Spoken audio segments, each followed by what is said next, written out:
Hola a todos, en este nuevo vídeo vamos a hablar del movimiento circular.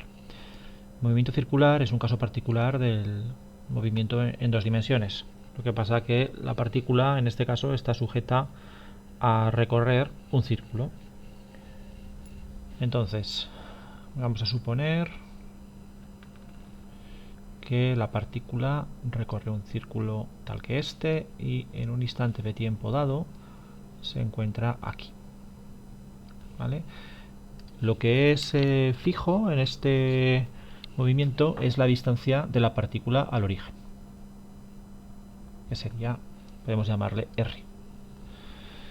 Este movimiento lo podríamos describir en coordenadas cartesianas. De hecho, si tomamos aquí el origen de coordenadas, esto es la x y esto es la y, y esto es el origen, la posición de la partícula en cada instante de tiempo, pues será la x será r por el coseno de phi, donde phi es este ángulo de aquí, y será igual a r por el seno de phi. Si suponemos que la partícula se mueve hacia este lado, ¿vale? Esta es su velocidad en este instante, pues este ángulo dependerá del tiempo, porque irá recorriendo la circunferencia, así que claro, esta x y esta y también depende del tiempo. Y así definiríamos pues el movimiento. Y luego la velocidad en x no sería nada más que la derivada de x con respecto del tiempo. La velocidad en y, la derivada de y con respecto del tiempo, ¿verdad? O sea, v en x pues sería la derivada de x con respecto del tiempo. Y vi sería la derivada de y con respecto del tiempo. Lo que pasa es que esto nos complicaría bastante la existencia. ¿Por qué? Porque en este problema, en este ejercicio, hay unas coordenadas que no son las cartesianas, que son mucho más adecuadas para describirlo, que son las coordenadas polares. ¿Vale? Las coordenadas polares vienen dadas básicamente por un ángulo y una distancia al origen. Esto en dos dimensiones, claro. Y es que en este movimiento en particular esta distancia es fija, es igual a r. Así que lo único que cambia todo el tiempo, evidentemente, es el ángulo. Entonces, podemos describir el movimiento de esta partícula en coordenadas pues polares. Necesitaremos, por lo tanto, definir la posición, la velocidad y la aceleración en todo instante de tiempo, igual que hacíamos con una partícula que se movía en una trayectoria cualquiera en dos dimensiones.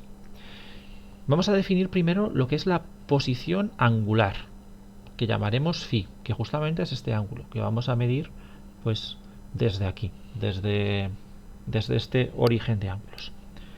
Esta posición angular la podemos relacionar con la longitud de arco que ha recorrido, con la distancia que ha recorrido la partícula desde aquí hasta aquí, que sería esto de aquí. A esta distancia le vamos a llamar s.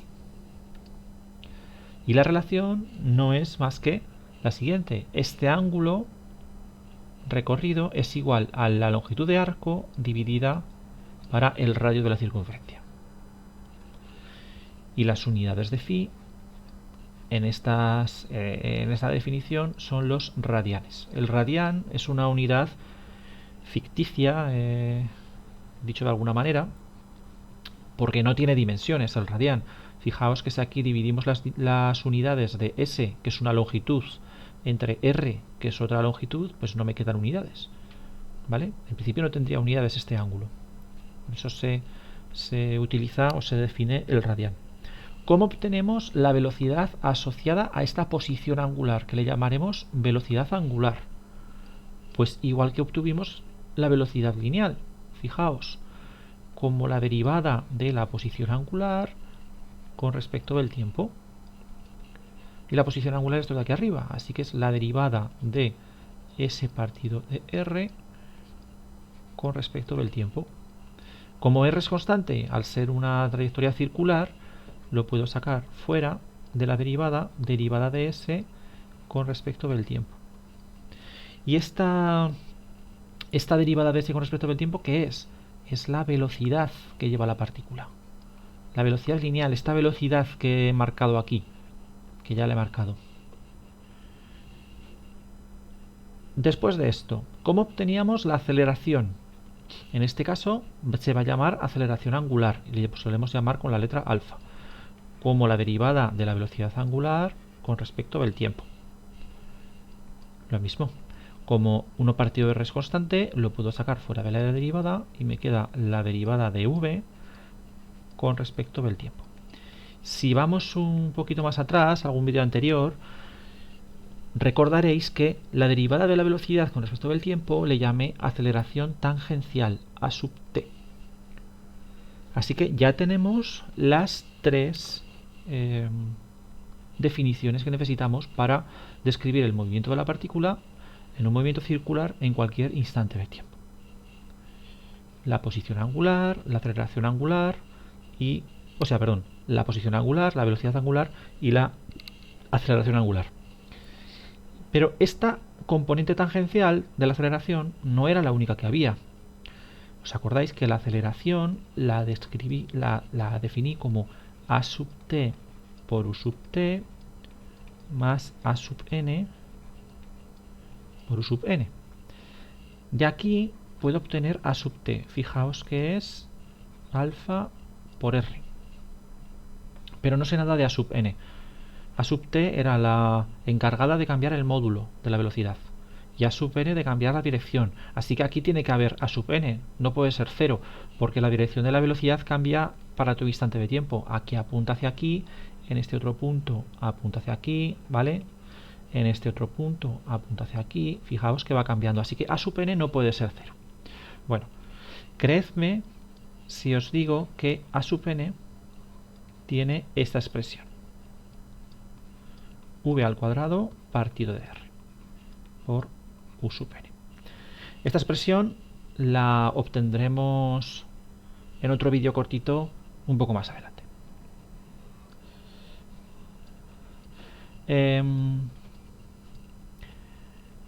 Todas estas expresiones nos sirven para analizar 2 tipos de movimiento en principio, o muchos más, pero los más sencillos son el movimiento circular uniforme, en el cual alfa es 0, y el movimiento circular uniformemente acelerado, en el que alfa es una constante, alfa 0. Si utilizáis la misma estrategia que usamos para el movimiento rectilíneo uniforme y el movimiento rectilíneo uniformemente acelerado, veréis que las ecuaciones que aparecen son muy similares a las que aparecían en aquel momento. Por ejemplo, para el movimiento circular uniforme tenemos que la posición angular en cualquier instante de tiempo es igual a la posición angular inicial más omega 0 por t. Y que la velocidad angular en cualquier instante de tiempo es igual a omega 0, a la velocidad inicial, porque no está acelerado, fijaros. Para el movimiento circular uniformemente acelerado, si lo hacéis, veréis que obtenéis que la posición angular en cualquier instante de tiempo es igual a la posición angular inicial más la velocidad angular inicial por el tiempo más 1/2 de la aceleración angular por el tiempo al cuadrado. Y que la velocidad en cualquier instante de tiempo es igual a la velocidad inicial más la aceleración angular por el tiempo. Si vais atrás, veréis que estas ecuaciones son idénticas a las del movimiento rectilíneo, lo que pasa que tenemos que intercambiar la posición, la velocidad y la aceleración lineales por la posición angular, la velocidad angular y la aceleración angular. Y así cambiamos del movimiento rectilíneo al movimiento circular. Bueno, espero que os haya gustado y que se haya entendido bien y nos vemos en el siguiente vídeo.